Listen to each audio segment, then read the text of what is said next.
Hi, I'm Keith Barry from Review.com.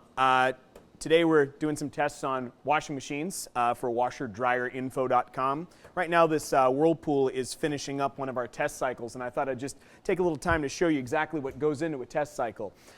We try to simulate stains, and we also simulate the weight of an actual load of laundry. So we have over here, we have pillowcases, sheets, towels that we load into an 8-pound load that we put into every single wash. Inside of that, we test two things: stain removal, and we also test mechanical action, which is clothes wear. Stain removal is possible thanks to these kind of creepy strips that are pre-stained, and the stains that are on them include pig's blood, red wine, cocoa. We have oil, and we also have some carbon on there as well. So this is what it looks like before it goes in. Each one of these sells for about $25, and they're imported from Germany. And this right here is what they end up looking like after a wash. We use a photospectrometer to find out exactly how close these got to white.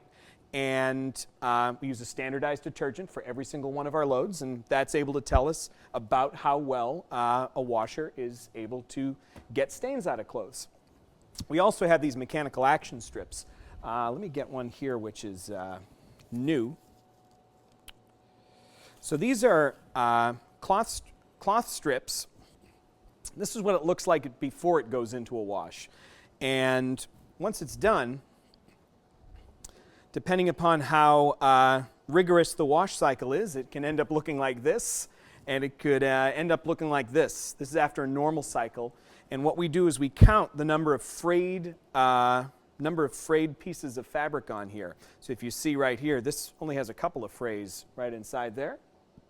But if you look at this one right here, this cycle obviously did a lot more damage to the fabric. I mean, we've got 8, 12, 16, frayed right there just on this little subsection alone. So this shows you just how much wear and tear that your clothes will go through when they go through the dryer. So in addition to that, we do some other tests, and I'll also tell you about those.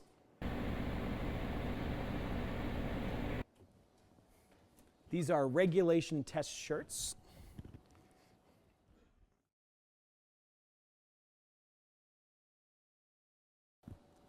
All right, so I actually have to add some, so what we're doing here is we're doing a debris test that shows, let's say you play on a friendly softball team and you slid into second and you got a lot of dirt in your jeans. What this test shows is how well it'll get that dirt out. So this right here is a filter that we've hooked up the drain hose on the washing machine to, and whatever dirt that's in here that gets washed out will get caught inside of this little this sieve right inside there. We'll weigh that, compare it to the 25 grams we originally put in, and see how well it did. So I'm going to go over to the scale now and weigh some dirt.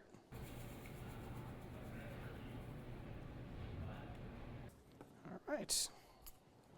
Got our 25 grams of dirt, and now it's time to throw it in the washer. All right, so we're going to sprinkle this in here.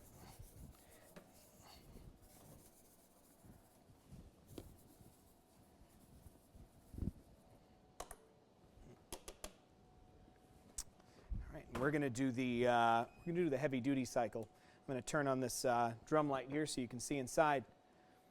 And we're going to fill it up. So something that I hear a lot of customers start to complain about is that their washers don't fill all the way to the top. And back when washers used to not have windows on them and they weren't as water and energy efficient, people just assumed that water came all the way up to the top. And that's not the case, and nor does it need to be the case. What really gets the cleaning done is a decent load of water, which all the clothes can soak in, and then a wash plate at the bottom, which will move those clothes around and make sure that they all get wet. In a front-loading washing machine, it uses gravity to actually flip the clothes over on top of each other to make sure that they all get that moisture inside of them. But clothes don't need to be soaked, and the tub doesn't need to be filled all the way up to the top. And that's how one of these will run you, a modern washing machine will run you probably $30 to $60 a year to run, as opposed to an older washing machine which would run a lot more than that, and also saves a lot of water in the process.